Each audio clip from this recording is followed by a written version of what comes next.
Good evening, ladies and gentlemen. This is Bill Demarest, and I am speaking to you from an undisclosed location somewhere on this planet. I would like to greet all of you fellow-at truth seekers. I just connected with Mr. Gary Byrne, and he is in studio with me now. And I spoke to him Friday, and he is such a regular guy, a very, very nice gentleman. And tonight we're going to discuss his book, Crisis of Character. I heard him on Susan Lindauer's show, and I figured he would make one very special guest. And I wish to introduce you to Mr. Gary Byrne. Gary, are you there? I am. Oh, thank you. Yes, I'm quite new at this, and this will be my first interview. And it is such a special honor to have you on my very first interview show. But I know you are such a regular guy. We spoke on the phone Friday, and I told all the people I work with and my friends that you are just such a regular guy, and it really does, it does my heart good to be able to speak to such a true patriot. Let me ask you, for beginners, let me ask you a personal question from me. Sure. What kind of guts and stamina does it take to be willing to take a bullet for a... I'm sure you're awake and aware that these people in the White House, they're only puppets. Right. They're controlled by the elite. The word is figurehead for an elite corrupt system enslaving us. What kind of person would take on this job? And I don't mean at all to demean. You Sure. are such an honorable person. Sure, I I know wish what you you'd mean. tell me what it takes to do this job. Sure. So basically for me, Bill, the way I worked it is, I decided years ago, when I started as an Air Force security policeman, and the Air Force in their training made it very clear that, if you were ever taken hostage in your line of duty and they threatened to kill you, then you better start saying your prayers, because the Air Force was not going to negotiate for your safety in that type of situation. And somewhere along the line, I decided that it was the right thing to do to protect people. And, when I became a Secret Service Uniform Division officer in the early 1991, you have to set the politics aside. Of course, the first president I protected was President George Herbert Walker Bush, who was a very honorable guy and, was a war hero. Whether people agree with his politics or not, he was a decent, kind human being. And things changed when the Clintons got in there, but it doesn't change what the way the Constitution's written. And you're protecting the office of the presidency, not so much the man or the woman or however, you want to put it. It takes a little bit of getting used to, but you just decide that's the right thing to do. And for people like me, I want to do the right thing, and I never had any problems with it. My biggest fear was failure. What if I didn't get it right? What if something happened and I didn't move fast enough or I wasn't accurate enough? That's what drove me to the levels that I got to. So, yeah, I understand that. I understand that skill level that you have to attain to satisfy yourself. Why in the world would you write such a book? As I'm sure you, of all people, are aware of the Clinton killing machine leaving dead bodies in its wake. Do you live in a vault? No. Nope. I live in a house outside of Philadelphia. I live like a free man. I get exactly what you're saying. And I experienced this similar concerns back when I got subpoenaed during Bill Clinton's scandal with Monica Lewinsky. So here's the way when I decided to write this book, I wrote it because I want the American people to know the truth, Bill. I want them to know who the real Hillary Clinton is. And they're never going to get that kind of transparency from anybody else other than somebody like me. And, I spent 29 years protecting the Air Force personnel, nuclear weapons, 12 years in the Secret Service Uniform Division, 13 years as a federal air marshal flying all over the world, protecting our citizens and our airliners. And I've hung up that badge, but now my job, my mission is to get the truth out. I'm not telling people how to vote, Bill. Vote however you see fit. But this is the truth. What's in my book, Crisis of Character, what I'm going to talk about tonight is exactly what happened. what I've subpoenaed to testify about, what I witnessed, what I heard, what I saw, and what I did. Yes, I understand now. You were protecting the office and doing your duty. Can I ask you, of all the sheer and truly disturbing actions or incidents you saw, what event or circumstance bothers you the most? Well, it's actually a simple one. I mean, maybe not simple. It's simple in the big picture, but one of my coworkers, who was a veteran of the U.S. Army, was walking down the West Colonnade at the White House one time. That's the outside walkway that takes you from the mansion, the White House mansion living quarters, over on the ground floor over to the West Wing. And he was walking down the colonnade. He'd been up all night protecting the First Family. And the First Lady walked by him, and he said, "Good morning, First Lady," and she told him to go F himself. Now, there's many, many examples of Hillary Clinton being incredibly cruel and rude and mean to people, and especially the military and law enforcement. But the reason this one always bothered me was because 3.5 to 4 years before that, this guy was in the U.S. Army, and he was deployed by President Bill Clinton to one of the earlier missions in Somalia. Not the one we now know as Black Hawk Down, but before that. And he received a Purple Heart. He was wounded. He was hit by a sniper. They went underneath his body armor. He was severely injured, but he recovered. And he got a job with the Secret Service Uniform Division. And then the First Lady or the wife of the Commander-in-Chief that sent him on the mission tells him to go F himself. I'm sorry, that's just unacceptable behavior. And that's why, that's one of the reasons I want the American people to know who the truth is. And they will stop at nothing to get more power and more control. And they will say anything for her to become president of the United States. And we've seen that already. Yep. Our listeners are very aware of disrespect for the American people. Let me ask you, other than Bill Clinton being so bold in stating that he lied and never having sexual relations with Monica, one thing about this whole incident, which cooks my can, to borrow a line from another host, is the hot coals they dragged Linda Tripp over. I do remember that, and I've heard her story on Larry King Live. This woman was dragged through the coals, and then her health issues. And when I think about Linda Tripp, that she is one person that got more burned than anybody else in this whole soap opera. And I have to ask you about what you know about Linda Tripp, because it really does tear at me. It really does. I agree 100%. I'm going to tell you a little story about Linda Tripp. I knew her. She was an employee. She was actually a really good government employee.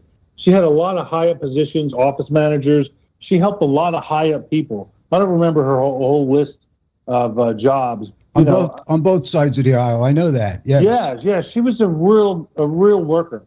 And I used to see her around the West Wing and the White House and the old executive office building all the time. I knew her. I used to say hi to her. She was always very polite.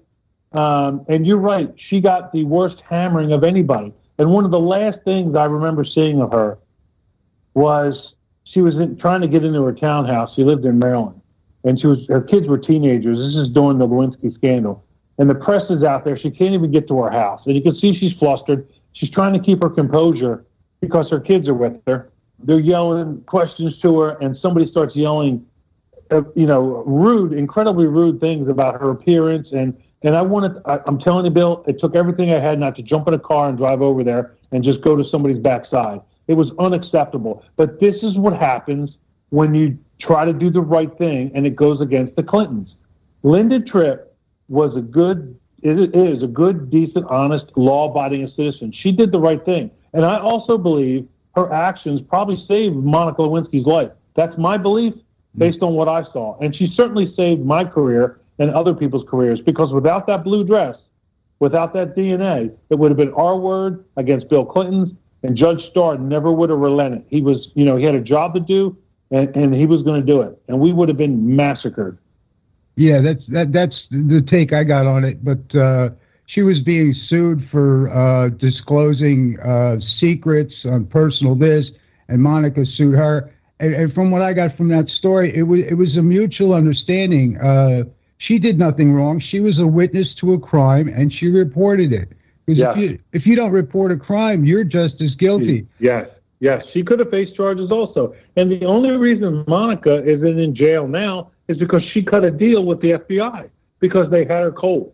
And the truth was, I mean, I don't know.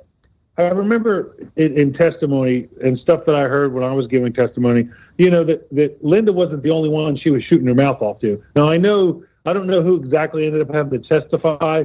This all falls back on the behavior of two people, the bad behavior of two people. Bill Clinton, who was the President of the United States at the time, and Monica Lewinsky, who started out as an intern. Linda Tripp did the right legal thing, and I'm so grateful for her that she did, believe me. That was my take on from what I've researched on it, because as I said, Linda was the one. She suffered the most, and then she had cancer and radiation, and the hell she went through. Being raked over the coals, it was radioactive coals. Anything else on Linda you'd like to share at the moment?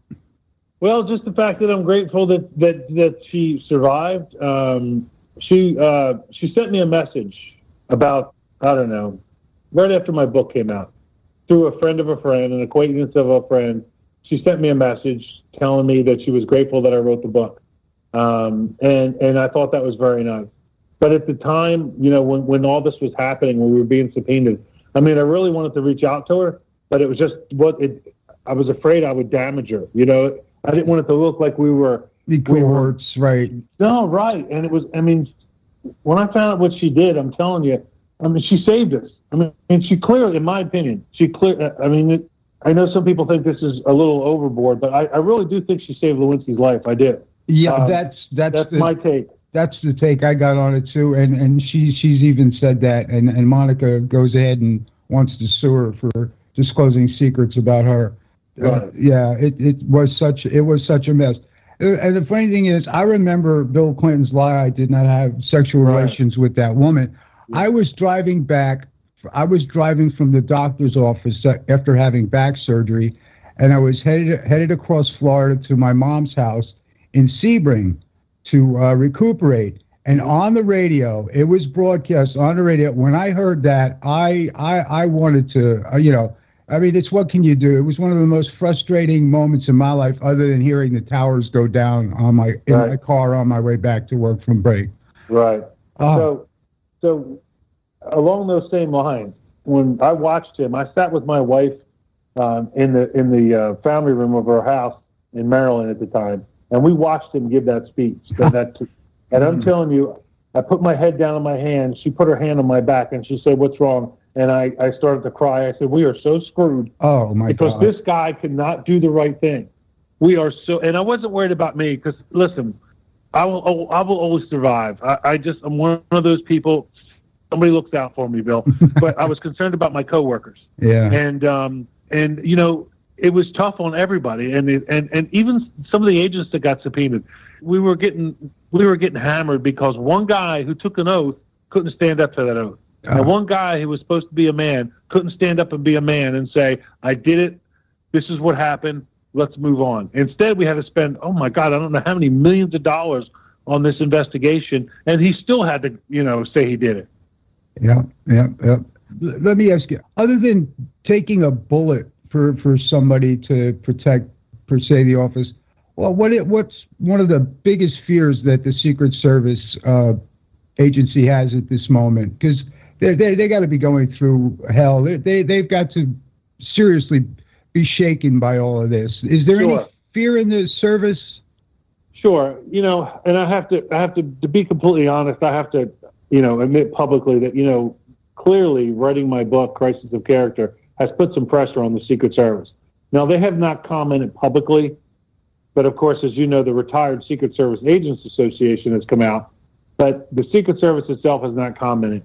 And I am, that is one of the things, putting more pressure on the service by coming out and talking, it weighed on me heavily. It still does. I'm glad I wrote the book. Don't get me wrong, Bill. Absolutely. But if I could take away the pressure it puts on the service, I would like to. But that's just not going to happen. But the way I weigh that is, what if I had witnessed, instead of what I witnessed, what if I had witnessed a protectee or his adult child accidentally kill somebody, accidentally run over somebody with a boat, we'll say. Yeah. Would the service and that person that died and the family didn't know what happened to him, would they think I would not ever come clean? And, and they wanted to keep it quiet to protect the protectee. Where do you draw that line? Well, where I draw the line is you're going to have to come out and tell the truth. And clearly I've drawn that line with my book, Crisis of Character. The things I saw are so reverse of what normal behavior is. And believe me, my audience knows everything you're talking about. Absolutely, yes. So that's why I came forward. So I think when it comes to the Secret Service, what they're concerned about is if she wins, they're going to step up and do the right thing. They will protect her. And I'll say this, and I mean this from the bottom of my soul. If I was still in the Secret Service Uniform Division and she got elected president, I would protect her 100% because that's what it calls for. That's what the job is. You don't do it when it's easy. You don't do it when it's fun. You do it all the time. And you always try to do the right thing, and I would. But with that said, if she wins, they're in for a rough time because oh my God, we basically I myself and I poked the bear, and unfortunately they could end up being the ones getting bit. So it weighs on me, believe me. On Susan Lindauer's show, you must tell about Hillary and the Bible. Sure, absolutely. Oh, please do. So I come in one morning and I get an early morning workout in at the White House, and I take my post. About an hour later, the president comes over, and of course, when the president comes over to outside the Oval Office, I'm sorry, my post was right outside the Oval Office at this time. And the president comes over, so the agents come over, and we're standing there talking outside the Oval Office, this agent and I said, hey, I heard this rumor in the gym this morning that Mrs. Clinton threw a fit in the limousine and threw something, hit the agent with something, with a book. And he says, yeah, it was me. And I'm like, what? And these guys, I mean, listen, every Secret Service agent that I worked with wasn't a great guy, but most of them were. And I may not agree with their management style, but I like these guys. I admire the work that they do. And this guy and I had a good rapport. And I knew he was a real physical guy. He was a good fighter. He was a strong guy. And I looked at him, and he told me the story. So he's sitting in the front seat of the car on the left side. He's driving, or he would be driving. They're sitting on the south lawn of the White House. And that's the side of the White House that's the closest to the Washington Monument. The First Lady's already in the car. And for some reason, they get stalled, like they're not leaving for some reason. And wherever they're going, she's got a Bible with her. And she gets so angry, she stomps her feet on the floor, she leans forward, and she punches him in the back of the head with the Bible. And he spins around in the car. Now, it's hard to turn around in these Cadillacs because of the way they're built. And but he turns around as best he can, and he makes it very clear to her as best he can that that's unacceptable. And he reported it, and it was investigated. But what are you going to do? And he told me about it, and I kind of laughed, and I said, it's just hard to believe. And he looked at me and he said, basically, after a couple of minutes we were talking, he said, Gary, if anybody should understand what happened to me, you should. And I said, you're right, because he knew the stuff that had happened to me with getting berated by her before. So anytime, and I don't know if I said this on the other show I was on, but I've said it on one of the shows I was on. And I know this sounds harsh, but anytime you see Hillary Clinton with a Bible referring to religion, it's nothing but a prop. It is nothing but a prop. You cannot behave like she does and believe in the teachings of the Bible. That's just my life. That's just my opinion, and based on what I saw. Yeah, definitely. It Bible must be written backwards, upside down, and sideways, because she certainly is known to have gone to occult witch covens, etc. You mentioned the loyalty and this and that. I watched Hillary stumble, fall, go to the ground, and then put her in that van. Yes. What? I mean, I cannot comprehend your service and these people loving and mothering her. Is it just the job, or yes, it's just the job, and they do it well? Yes, and everything you saw them do to help her. My take on, I wasn't there and I haven't talked to anybody that was there, but my experiences in those 8 years when she got to wherever they were going, her family member's house, and she felt better. As soon as she realized what happened, I'm sure and she found out somebody videotaped it. I would bet you $100 that she berated the living crap out of them, Bill. But she berated them, she screamed and yelled and blamed them for everything. That's just the way she is. She's a dictator. She has no leadership style whatsoever. Yeah. We have about 3 minutes till break. Tell us where we can get your book. I want to get into something at the other side of the break. Tell us where. Sure. And before you do that, I gotta borrow a line from Susan Lindauer. She said, people, go out and buy 5 copies of this book and give them out to anybody who's not sure whether or not they're going to vote for Hillary, and they're leaning towards Hillary. You've got to get this book in these people's hands to when I speak to somebody and they say, well, Hillary, I can't, all I want to do is choke. I want to choke them as well as myself, because it's like, don't you have any idea? So tell us where we can get your book, and if you have any websites, please. Sure. My book can be found at any normal bookstore, Barnes & Noble, Books A Million. It can also be found on Amazon.com, BarnesandNoble.com. My Twitter is at Gary Byrne, at author Gary James Byrne. You can just Google my name, Gary, Byrne, and then it'll bring up my YouTube channel. You can find my YouTube channel, the different websites that I have, and information about my book. And I appreciate you for asking me that. Thank you. Of course, I have to, because I personally, Susan Lindauer's one Sunday show, she said, "Oh, I'd love to get Gary Byrne, but he's too big for me." And I wrote back, not, because, I was listening to your very first radio interview on WIOD here in Miami, and I said, no, here's a man that's got to get the truth out. Susan Lindauer is not small potatoes, being the ex-CIA operative she used to be. We're she's good people. Oh, she really is, and I do videos for her. Now she's asked me to do some new intro music. We've had a difference of opinion. I had to redo that one video because she didn't like it, and I spent another 6 hours on that video, which I think I sent to you as well as the original. But yeah, I got in touch with you through Facebook, and your media person got back to me with your phone number, and I just passed it along to Susan. And as I said, I spoke to you on Friday, and you are such a regular guy. And right now, I'm not doing an interview. I'm chatting with a very good friend who's about to open some more eyes. As hard as I try, sometimes it's very, very difficult. So I'll catch you on the other side of the break in less than a minute. And hey, are you giving out any signed copies? Because I, sir, would love one. Well, if I get some more copies, then I'll be sure to put you on my list. Okay, thank you, sir. You bet. On the other side, I want you to think about I've seen forensics that prove that at least 2 women are being substituted for her over the past couple of months, just to get people used to seeing this person. And there is a conspiracy theory.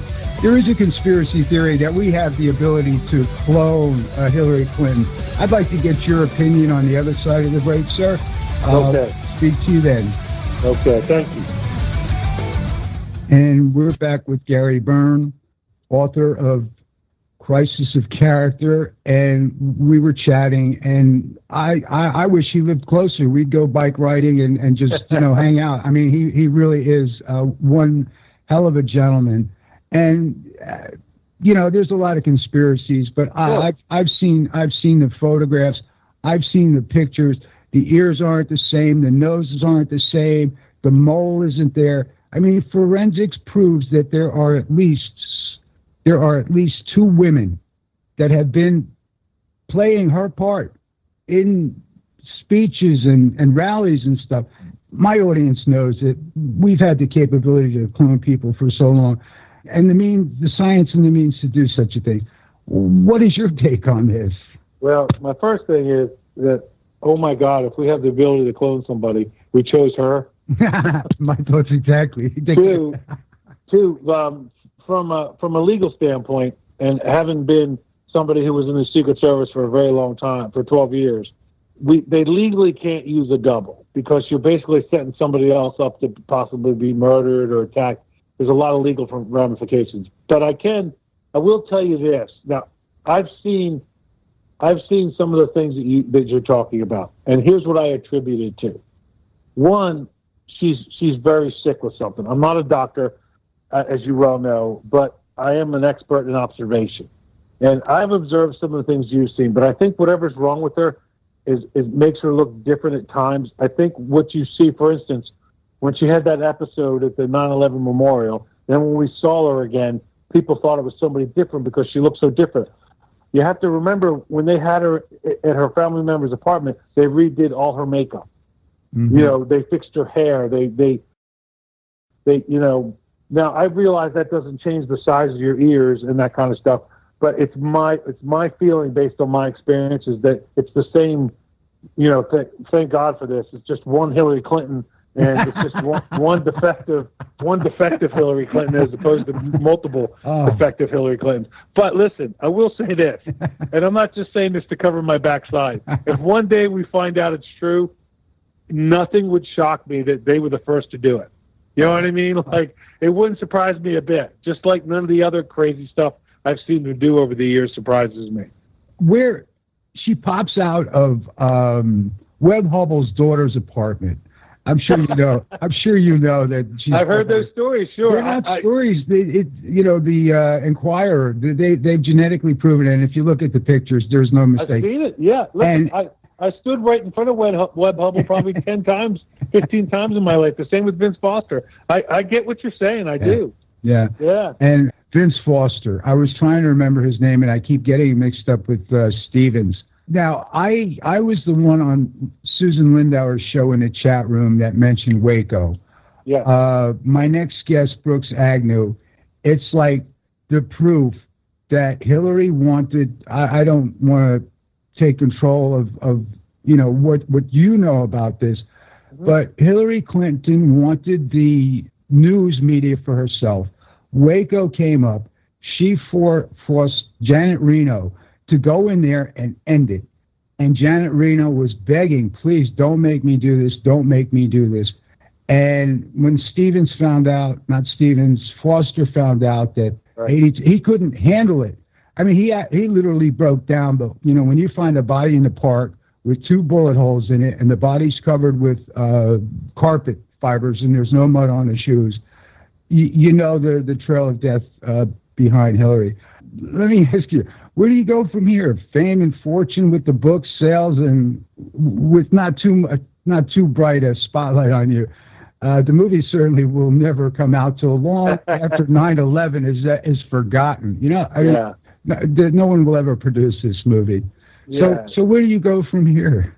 So I'm gonna keep promoting the book until after the election, and then after the first of the year, I'm going to start looking for a job somewhere. I retired in March from 29 years of government service, as you know, and I'm going to go on, and my wife and I are going to finish raising our kids, and we're going to enjoy them, and life goes on. I'll have to work again, My book is selling very well. Don't get me wrong. We've sold over 440,000 copies as of 2 weeks ago.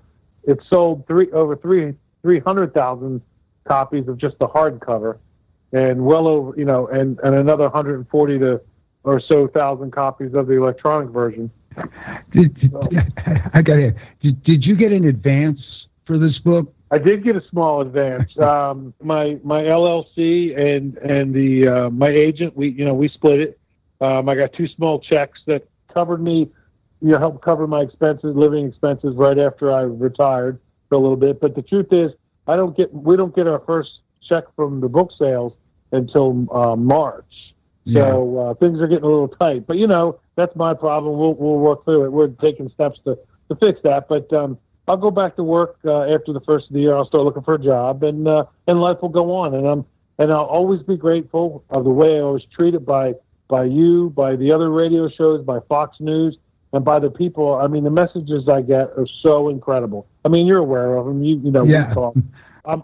I did the right thing. I'm glad I did it, and life goes on. It's a shame that the good people have to suffer. So Dr. Bill Deagle, and I've known him for years, he said when he met Hillary and shook her hand, it sent cold shivers up his spine. And as David Icke might say, she had the soul of a reptilian. Any impressions on her actually being a reptilian? I don't know if you... No, but I will tell you this. Is she that cold? Yes, she is, and that's just the way. It's as you know, it's just the way I describe her in my book, Christ as a character. She's cold, distant. It's almost like she has there's something missing from her as far as the ability to actually show that you care for somebody or to interact with people. She really is bizarre. And when you see her doing it, it's so obvious that she's acting. That was my experience. I will tell you, I don't think I've ever said this to anybody before, so this is going to be a break for your show. Yes, thank you. And it's kind of humorous, but when I worked there, and a lot of the old timers, and I talk about some of these guys in my book. I refer to one of them as Krusty. It's just a made up nickname. And some of these old timers, they were Vietnam veterans. These were guys were the Patriot, and they used to refer to her. If they were referring to her in our little group where nobody could overhear us, they used to refer to her as Satan. And that's a true story. Her daughter, Satan's daughter. I mean, that everybody in my audience would say, yeah, right on, Bill. Yeah, definitely. Yeah, they didn't mean it literally, but certainly they didn't like her. They didn't like the way she treated people, and they certainly didn't like some of the, one of the first large events that the Clintons had. One of their guests was Jane Fonda, and of course, anybody that was in the Vietnam War was not fond of Jane Fonda, and so there was a lot of tension there. So yeah, they used to refer to her as Satan in certain circles. So true story.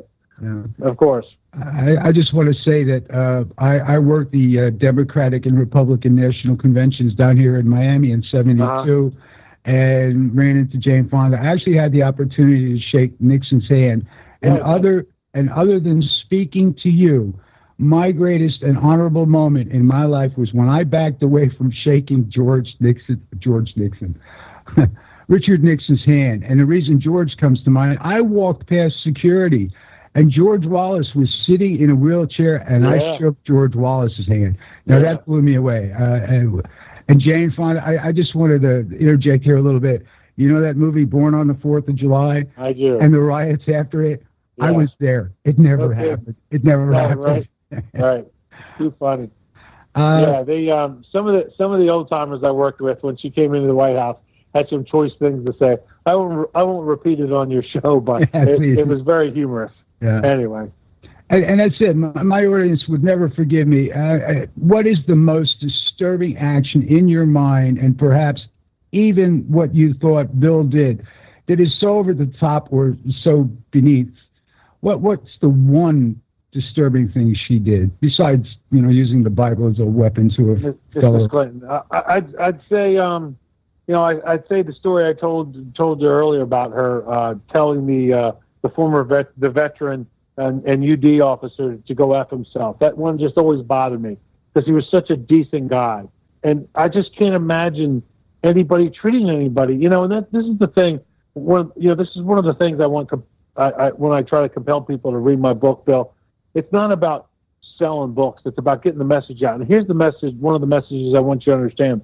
Can you imagine being at the place where you get your car worked on, or at your child's pediatrician, and you saw them treating their employees or acting like this? You would never use them again. You would take your kid and run out the door, and you would take your car anywhere but there to get it fixed.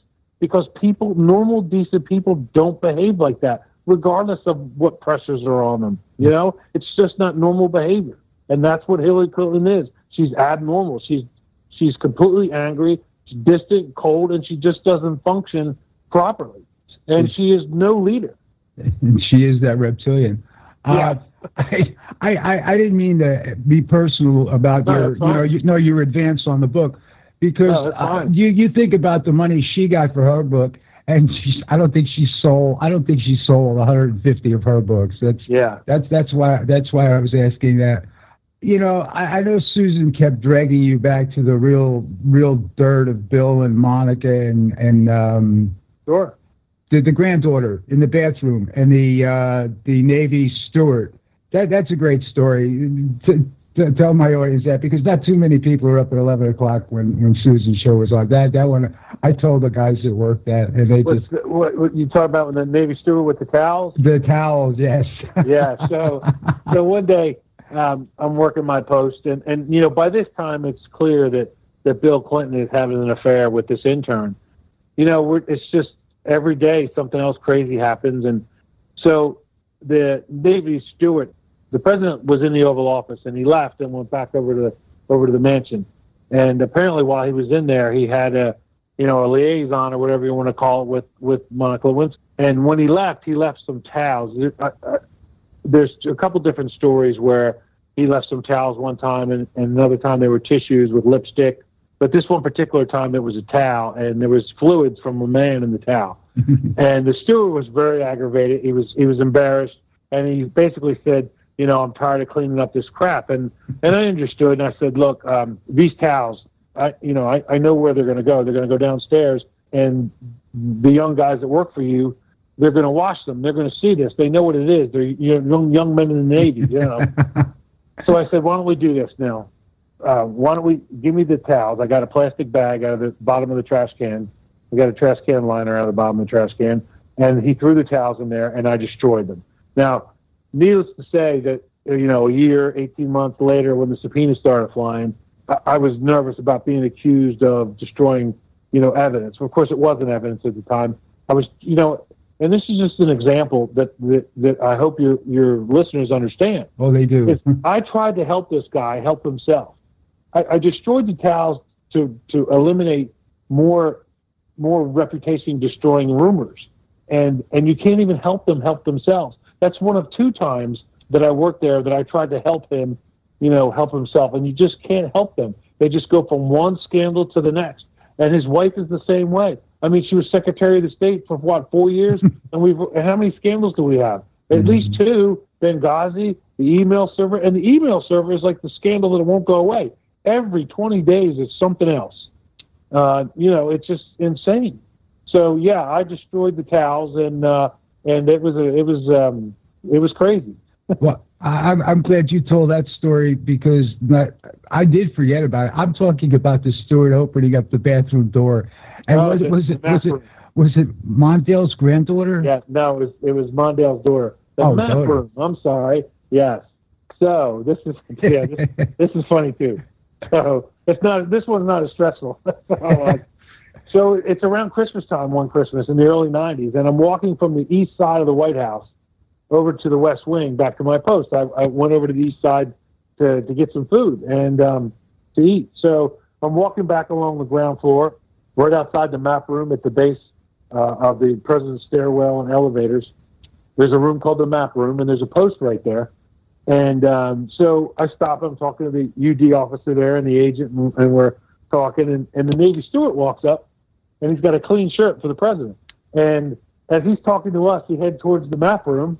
We're talking to him, and he opens up the door. Now, he's looking at us in the hallway. We're looking at him, past him. And in the room, when he opens the door, we see President Clinton standing there face-to-face with Eleanor Mondale, making out like high school seniors.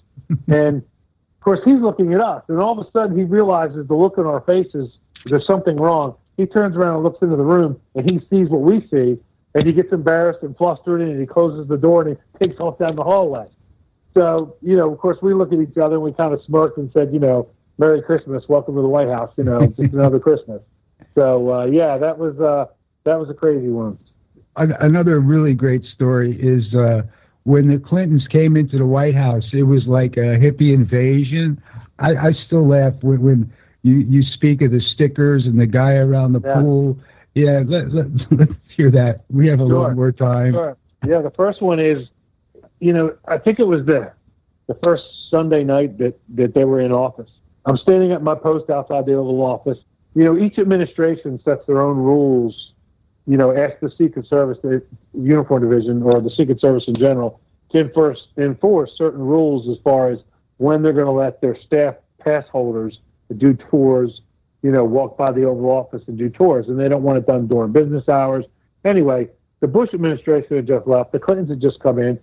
There were no rules yet. So we were trying to be flexible, and so this guy who comes walking up, he was kind of short in stature. He was kind of heavy set.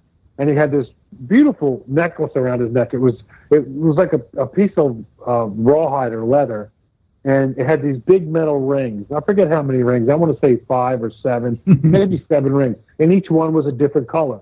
and they were big, big in size, the rings. And he walked up to me right close, and people in general, and especially cops that do what I do, we don't like people getting in our space, So he kind of got close to me, and I backed up as far as I could. I had my back right up to the Oval Office, the wall there, the Oval Office with the open door, and he sticks his thumb underneath the necklace, like under his chin, and pushes it up like towards my face, and he says, "This is my gay freedom pride necklace."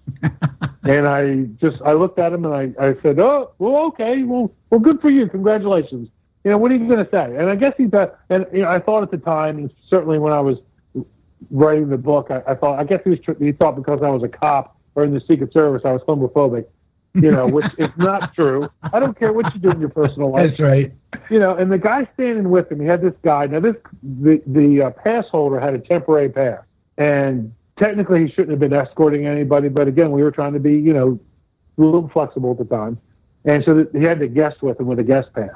They moved towards like the opening of the door, like they were going to walk in, and I said, "No, you can't go in."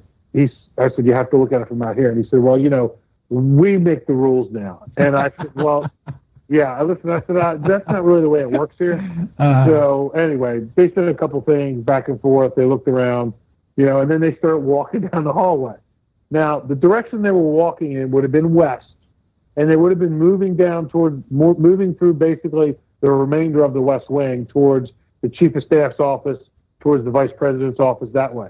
And as they're moving down, I see the skinny guy, and he's putting stickers. He's doing something and I look and he's putting stickers on the priceless White House furniture, the immaculate, painted walls, and the artwork. He's putting stickers on it. and I yell, "Stop!" And they look back and they said something about "we're in charge again," and I said no. And I went over the radio, and I, to put it in context for your listeners, the White House is a working museum.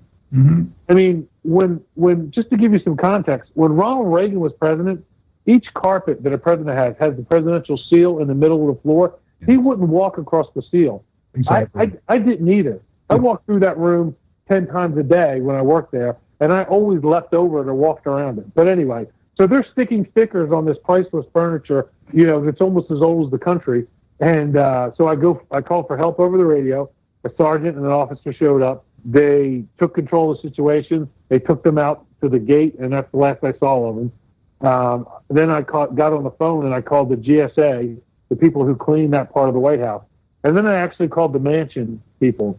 And they don't generally clean that side. They're in charge of the mansion, but they're very good at fixing stuff, cleaning stuff, So they came over and helped these guys because you just couldn't pull the stickers off because we were afraid it would pull the veneer off or the finish and the paint off the walls.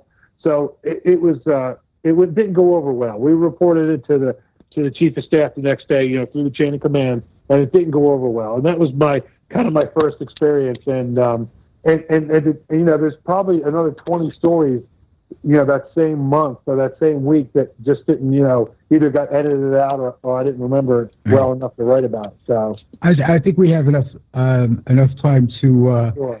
You went to White House staff about stopping Monica from, and Bill from doing what they were doing, and you went to her and they fired her, and Monica come up to you with a pass. Tell that story. Sure. So first, it's not my job or the Secret Service's job to tell the president who he can do whatever with, so to speak, or who he can see. But you have it right. So, by this time, Monica Lewinsky she's still an intern and she's coming back and forth all the time, and she's getting her foot in the door. Now, originally, I thought it was just a young woman trying to get a better job or a paying job, and I gave her the benefit of the doubt. But by this time, I'm having doubts. So, a woman that worked for Bill Clinton, as a matter of fact, she was the first appointed woman deputy chief of staff in the government, and her name was Evelyn Lieberman, and I loved her. She was great. Mm-hmm. She was hard as nails. She would speak her mind. We had this great rapport. Like she'd come up and just start berating me, just to berate me, joking around. And like one time she came up to me, and this is one of the reasons I went to her. One time she came up to me, she goes, "Why are all these people in the hallway drinking soda?" And I said, "They're not my employees, they're yours." And she goes, "You're right, they are." And then she put out a memo telling them to stay out and stop spilling coffee and soda all over the damn, $100 a yard carpet, so anyway. So things were getting tense. My coworkers, uniform division officers that I worked with in the West Wing, and some of the agents were concerned about Monica coming in all the time. She wasn't supposed to be there. So I decided to go talk to Evelyn Lieberman about it. I was stepping over my bounds a little bit, but I thought it was the right thing to do, so I did it. And so I went and saw her secretary, her assistant, very nice woman, I can't remember her name, young girl. And I told her, I said, listen, I don't really want to get into the details, but I need 2 minutes with your boss if that's possible. She said, come back in 10 minutes. You can have all the time you want. So I came back, and I knocked on the door, and I walked in. She said, what can I do for you, Officer Byrne? Kind of pulling my chain. And I said, well, I'm going to ask you to do something. I can't really explain any details. I'm really overstepping my bounds, my position. If you think you should report me, then you should. But I'm going to ask you, do you know the intern Monica Lewinsky? And she said, yes, of course I do. I said, I'm asking you to have her removed as an intern from the West Wing. I'm not telling you to fire her, and I did. I just wanted her out of the West Wing, away from, because she was constantly, if she really had a job there, I don't know what it was, but she was constantly manipulating my coworkers, the agents, other employees, trying to put herself in Bill Clinton's path when he was moving around the complex. And it was so clear to me and eventually clear to everybody. So you were trying to save Bill from himself, and we have 2 minutes, but get to when she walks up to you. Right. So Evelyn said she'll take it under consideration. I get a phone call the next day. Monica's been transferred, and that's the last we're going to see her. A week later, I'm standing in post. I look, and here she comes walking down the hallway. She sees me. She stops. She makes sure her pass is hanging face towards me, and she walks towards me holding it out so I can see she has a blue pass. And the blue pass that she had gave her access to anywhere in the complex with the exception of the private living quarters. So, it was clear to me that somebody way above my pay grade and way above Evelyn Lieberman's pay grade wanted her in the West Wing and wanted her to have access to Bill Clinton. And my guess is it was Bill Clinton. So that's what I came to learn during the scandal and the testimony. And they did fire Evelyn, right? You found out she was gone all of one day? Evelyn? No. Oh, no. Evelyn was never fired. Oh. No, she stayed quite a few years, and then she transferred on to better things. But no, I don't think Evelyn got in any trouble. I think I want to tell you something. She was tough. I don't think they'd go after her. They'd have to. You better pack a lunch. You go after her. So we have a little more than 30 seconds. Gary, tell us where. We know where to get your book. Anywhere on the planet. And as Susan Lindauer says, people, please buy 5 of these. And if somebody says, I may be voting for Hillary, I don't want to say hit them with the book, but hit them with the book and have them read it. And Gary, I want to thank you so much for Thank you, because for making my interview. It was enjoyable. I was talking to a friend. I wasn't doing an interview. And coming up next is Brooks Agnew. And I do consider him a friend. And don't hang up, Gary.